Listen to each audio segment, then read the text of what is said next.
Windows, Linux, iOS, Android, macOS, FreeBSD. Nous avons tous entendu parler de ces noms-là. Mais au final, c'est quoi? En fait, ce sont des logiciels spécialisés qui sont appelés des systèmes d'exploitation. OS qui veut dire Operation System en anglais. Alors, le système d'exploitation sert à gérer les liens entre le monde des applications et le monde du matériel. Alors, c'est du matériel et des logiciels qu'est formé un ordinateur. D'accord? Donc, dans cette vidéo, nous allons comprendre ce que c'est qu'un OS. Je vous envoie ça juste après le générique.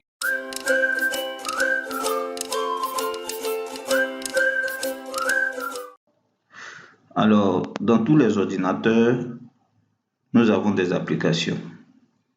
Chacune de ces applications vont exécuter des tâches particulières qui dépendent des actions qu'on souhaiterait faire au quotidien.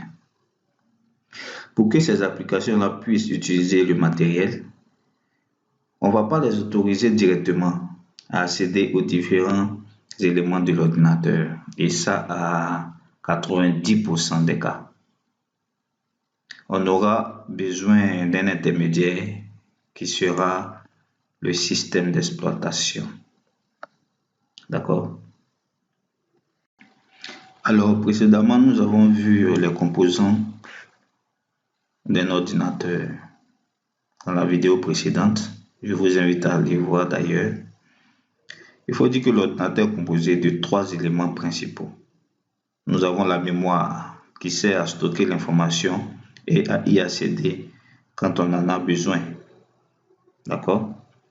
Nous avons aussi le processeur qui sert à effectuer des calculs, à exécuter des tâches, à traiter des informations et les renvoyer sous forme de résultats en mémoire.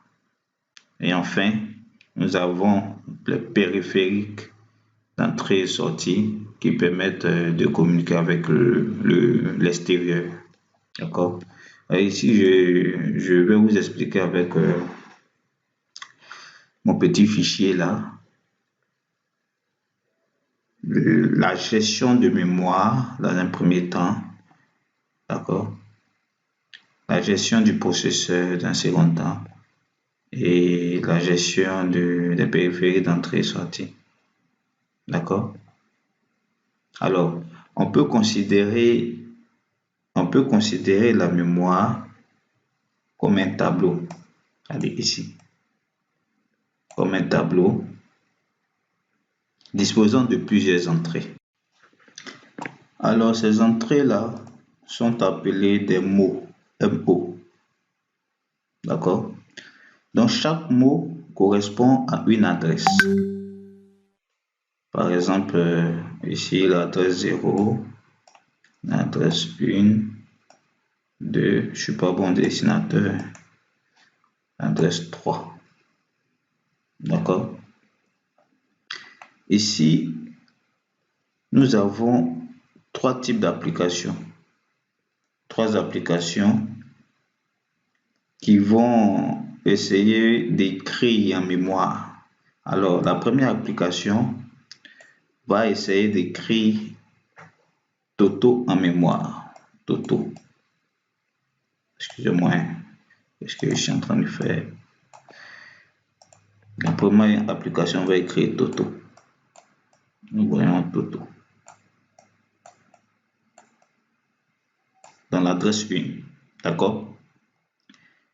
La deuxième application aussi va essayer d'écrire en mémoire Zut. Automatiquement, nous verrons que Zut viendra pour remplacer Toto. C'est-à-dire Toto va disparaître. Et si l'application 1 revient pour rechercher son information qu'il avait gardée en mémoire, il verra que il n'a plus Toto, mais à la place de Toto, il a Zut. D'accord? Alors, pour pallier à ce problème-là, l'OS va essayer de créer des mémoires virtuelles. D'accord? Des mémoires virtuelles qu'il va allouer à chaque application qui va s'exécuter sur l'ordinateur.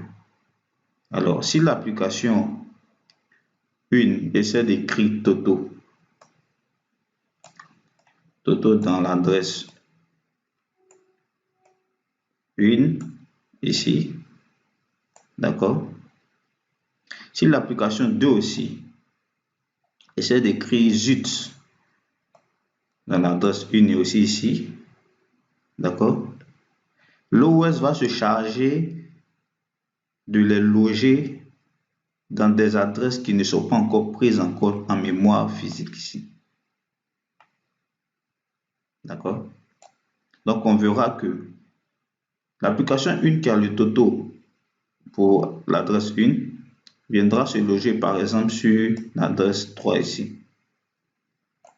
Et l'application 2 qui a pour information Zut viendra se loger par exemple en 1 ici.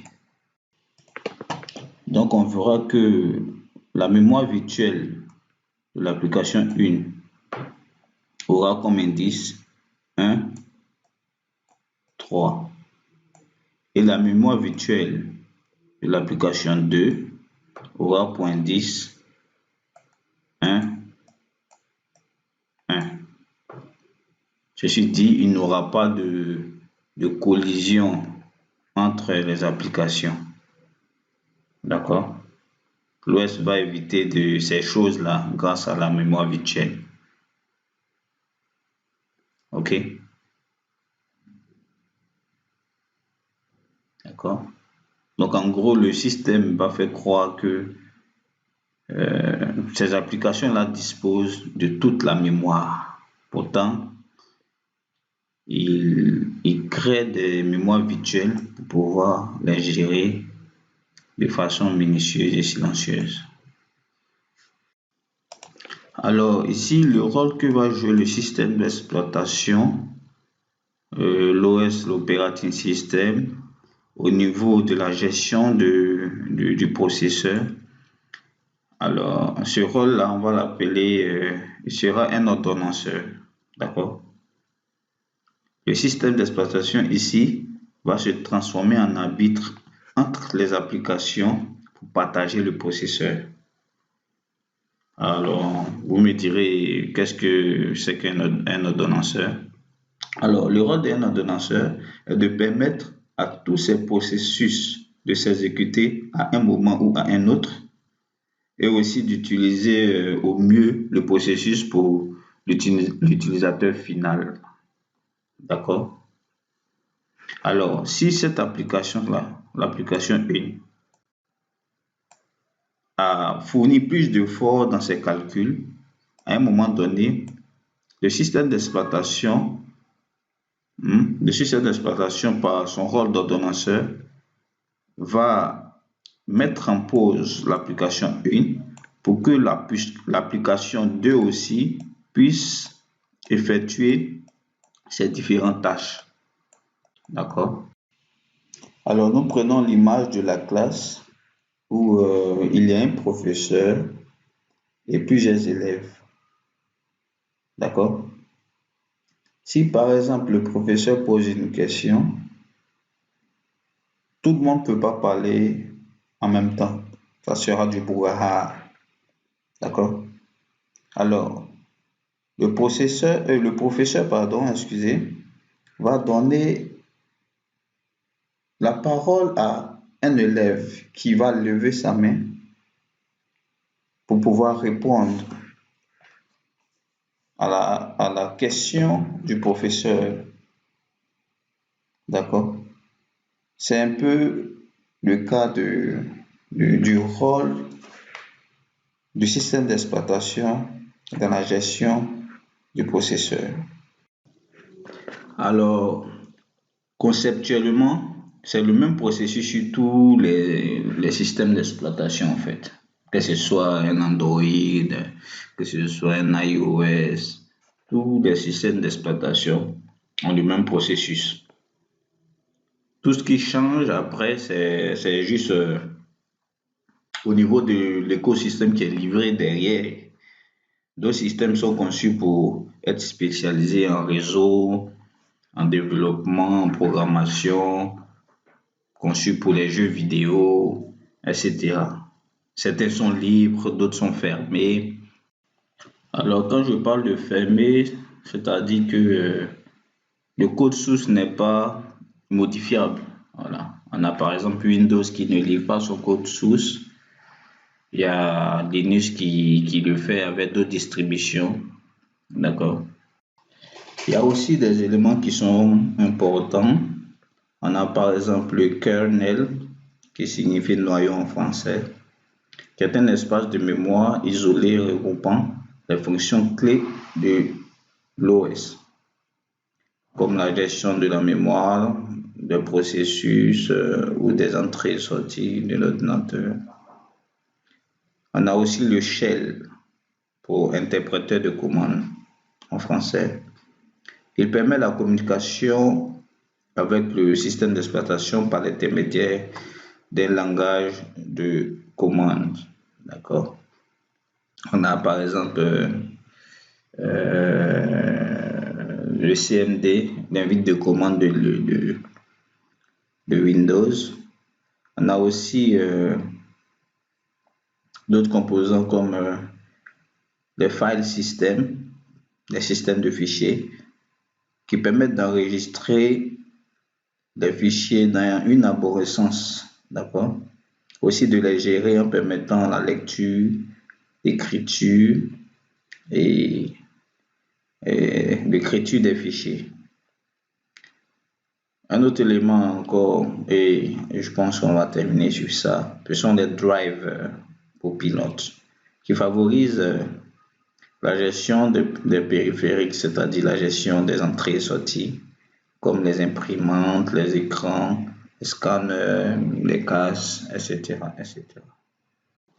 Yo, j'espère que cette vidéo t'aidera à certainement comprendre ce que c'est qu'un système d'exploitation. J'aimerais le savoir en commentaire et n'hésite pas à liker, à t'abonner pour ne rien rater pour la prochaine vidéo. Merci.